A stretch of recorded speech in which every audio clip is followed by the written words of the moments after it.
Assalamualaikum warahmatullahi wabarakatuh. Kami dari kelompok 11 ingin mempresentasikan materi tentang konsep selection dari mata kuliah Graphic Design and Video Animation.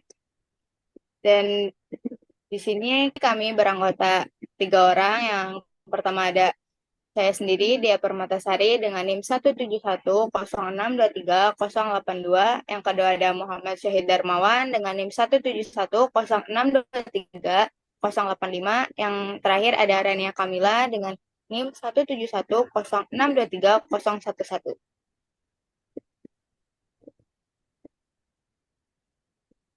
Dan ini ada konten yang bakal kita jelaskan. Yang pertama ada Finding Common Ground, yang kedua ada Democrat in the Design, dan terakhir ada Option Without Fear.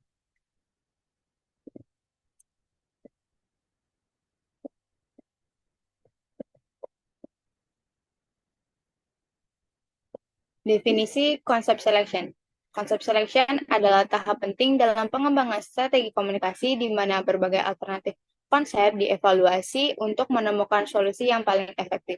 Proses ini melibatkan penentuan mana dari beberapa ide atau pendekatan yang paling sesuai dengan tujuan komunikasi dan kebutuhan audiens.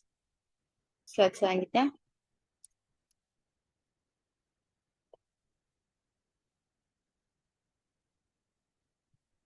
Bagaimana sih cara membangun konsensus dalam tim?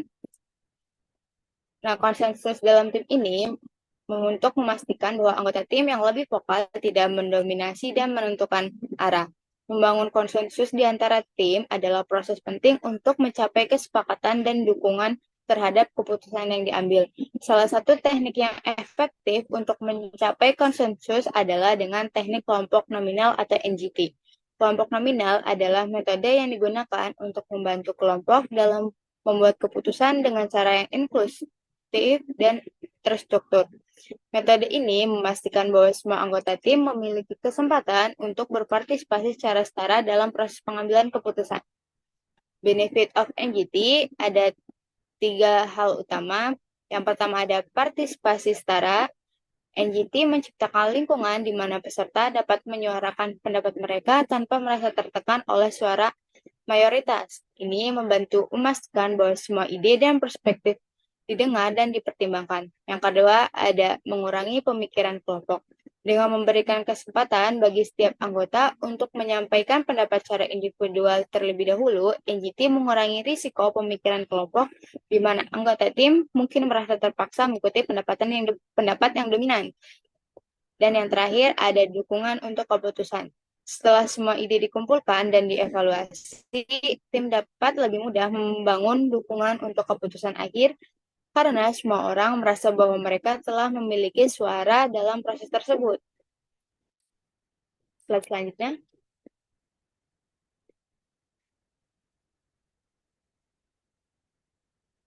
Dalam membangun konsensus dalam tim ini ada 5 langkah. Yang pertama ada mendefinisikan.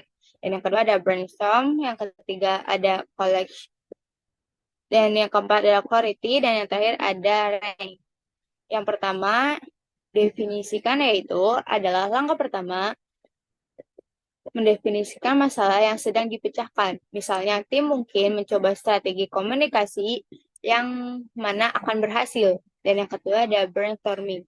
Menggunakan pendekatan brainstorming klasik, tim akan membuat daftar opsi terkait dengan masalah yang sedang dipecahkan.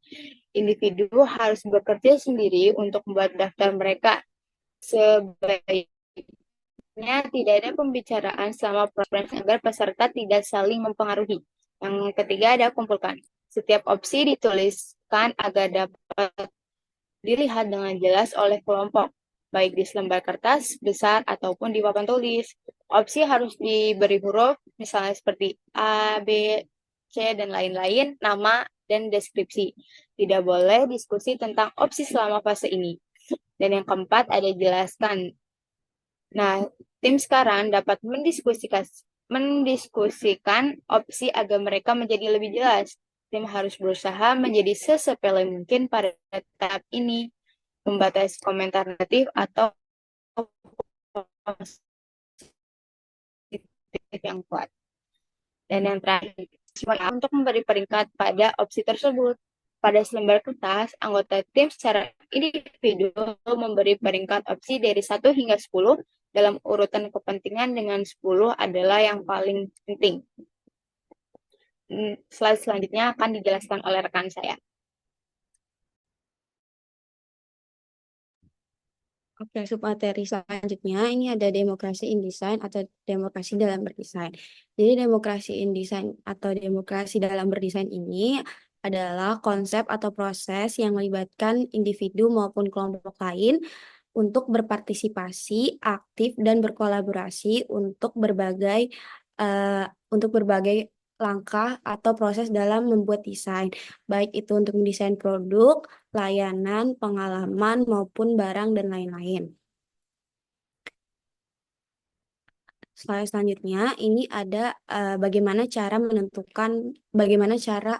pemungutan suaranya. Di sini ada langkah pertama ada define, display, vote, sama discuss.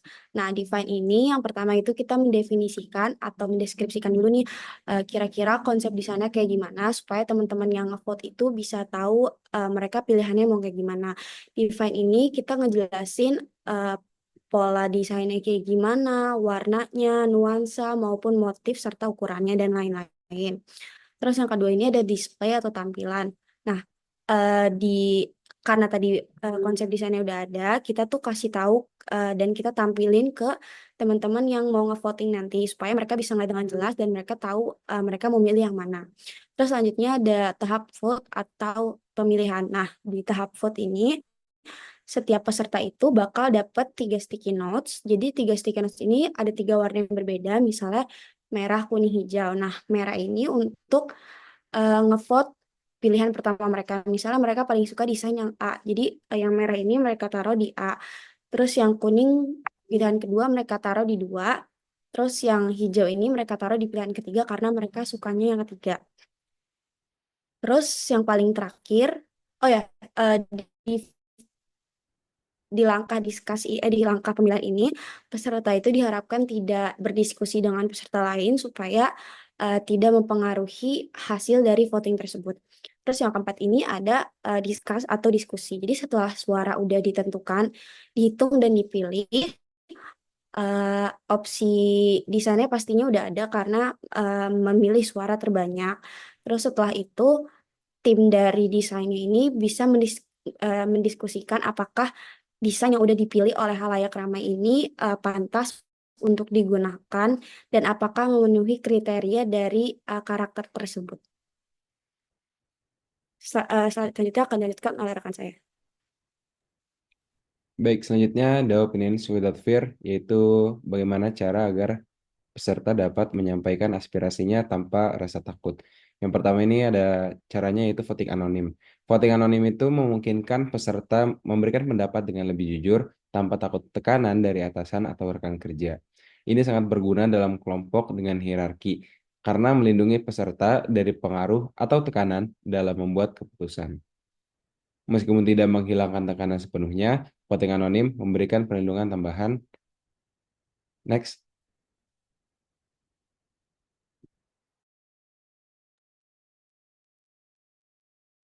Nah, berikutnya bagaimana cara kita melakukan anonymous voting. Di sini ada 3 contoh cara kita melakukan anonymous voting. Yang pertama, posting secara publik eh, ide-ide yang akan ditinjau. Setiap ide diberi nomor agar dapat diidentifikasi dengan jelas. Kemudian cara yang kedua, voting peserta diberi kartu ukuran 3x5 atau catatan tempel sticky notes dan diminta untuk memberi peringkat 5 ide terbaik mereka dengan skala 1 sampai 5. Kemudian contoh yang ketiga, itu menghitung suara yang dikumpulkan oleh fasilitator dengan posisi menghadap ke bawah. Fasilitator menghitung jumlah suara dan menyampaikan hasilnya kepada kelompok.